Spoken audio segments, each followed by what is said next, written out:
আপনারা দেখছেন হুজুর কত অসুস্থ, এই দিক দিয়ে যাবে, আপনাদের পায়ে হাত দিয়ে বলি একটা লোকও যেন হুজুরের সঙ্গে মুসাফা কিংবা ডিস্টার্ব করবেন। আপনাদের কাছে মাফ চাচ্ছি ভাই, বেঁচে থাকলে এই ময়দানে ইনশাল্লাহ রাত্রে মাহফিল হবে, সময় দীর্ঘ সময় ধরে ইনশাল্লাহ কথা দিয়ে গেলাম হুজুরের পক্ষ থেকে ইনশাল্লাহ এই ময়দানে মাহফিল হবে।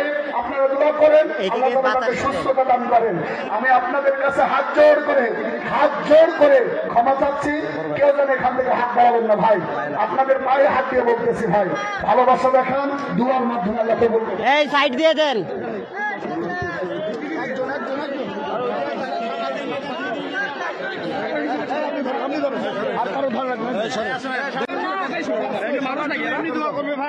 ভাই এসিটা চালাই দেন ভিতরে।